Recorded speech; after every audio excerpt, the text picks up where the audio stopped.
Bibliophiles of the internet, my name's Adriana, and today I'm here to share my TBR for Black-a-thon, which I am extremely excited about. So Black-a-thon is a reading event taking place for the entire month of February to celebrate Black History Month and to encourage people to pick up books by Black authors. And since I was already planning on exclusively reading books by Black authors anyways, this fit really nicely into my TBR plans. This event is being hosted by some of my favorite folks, Jessie from Bowties and Books, Francina from Francina Simone, and Lauren from The Novel Lush, and all of their announcement videos will be included down below, so you're definitely going to want to check those out. All of the event information and reading challenges will be listed down below, and the hosts have also created this Google Doc with a ton of reading suggestions for books by Black authors organized by genre, which will be down below as well. So with all of that said, let's get into my personal TBR for this event. The first reading challenge is Feel the Love. Read a book featuring a romance between two Black characters or a Black character POC character romance. For this, I will finally be reading A Princess in Theory by Alyssa Cole, and depending on my mood, I might just listen to the audiobook.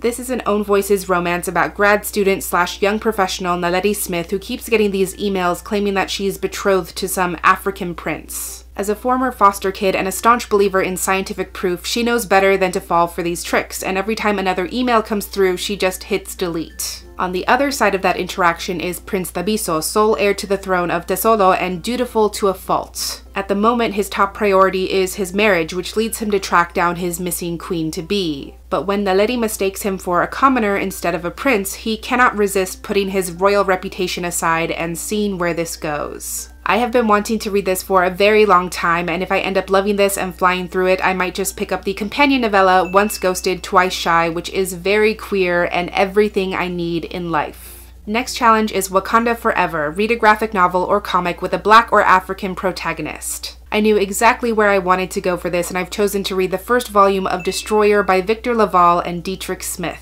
This is a modern spin on Mary Shelley's Frankenstein set in 2017, and where the original monster sought love and companionship from its creator, it has now discarded any notions of inclusion or peace. Now he is known as the Destroyer, and his only goal is to eliminate all humans from the face of the planet. After teaming up with Dr. Baker, a descendant from the Frankenstein family, it's starting to look like nothing will be able to save the world from their collective wrath and hunger for revenge. I'm super into this new take on a sci-fi classic, and it just sounds super badass. The next challenge is called Hear Us, which is simply a challenge to read any book by a Black or African author regardless of genre or content. This challenge is wonderfully broad, and it could fit so many of the books I have on my radar right now, but for this one I'm gonna say The Kingdom of Gods by N.K. Jemisin. This is the final book in the Inheritance trilogy, and I'm finally ready to put a cap on this series. For 2,000 years, the Adameti family has ruled the world and enslaved the gods themselves. But now the gods are free, and the Adameti's grip is slipping when they are the only ones who can stop a war set to undo the universe itself and any chance at peace. Obviously, N.K. Jemisin is an actual legend and my queen, and when I finish this one, I'll have read every novel she's ever written, and I'll only have her new short story collection left. The next challenge I'll be doing is More Than a Color, which is to read a book starring an intersectional Black protagonist. So someone who is Black and queer, Black and disabled, Black and neurodivergent, so on and so forth and whatnot. For this one, I immediately thought of Little and Lion by Brandy Colbert. This is Own Voices and queerlit and also explores mental illness. It's a YA contemporary story about Suzette, who's coming home from her boarding school in New England to Los Angeles. She loves LA because that's where her family and friends live, that's where her crush Emil is, and it also allows her to be closer to her stepbrother Lionel, who's recently been diagnosed with bipolar disorder and really needs her support. But as she settles back into her old life, she finds herself falling for a girl who just happens to be the same person that's also Lionel's crush. So obviously that complicates how she's navigating her relationship with her stepbrother, and it also might impact how she navigates his mental illness. I don't really know what to expect going into this one. I know it was a very big release and much talked about a couple years back, so hopefully it's as good as everyone says. There are two other challenges I won't necessarily be partaking in. One is to listen and share a spoken word piece, and the other is to read the group book, which happens to be The Poet X by Elizabeth Acevedo, so y'all know I definitely recommend that. But as much as I would love to revisit that one, I really want to focus more on picking up some new to me voices. And there are so many more Black authored books on my radar, so many more than I could ever actually hope to read in 4 weeks. Some other highlights of my TBR hopefuls are things like Fledgling by Octavia Butler, How Long Till Black Future Month by N.K. Jemisin, Anything by Nalo Hopkinson, maybe even, dare I say, Black Leopard, Red Wolf by Marlon James. I mean, I make no promises, but who knows what's gonna happen in the next few weeks. Also, by the time you're watching this, I've definitely already finished Black Movie by Danez Smith and My Sister the Serial Killer by Oyinkan Braithwaite. So there's a lot to look forward to in the near future. In the comments, let me know if you're also doing Black-a-thon, and if so, I would love to know what's your most anticipated book for the event. But that's everything I had for this TBR today. Thank you so much for watching this video. I really hope that you enjoyed it, and I'll catch you on the flip side of the page.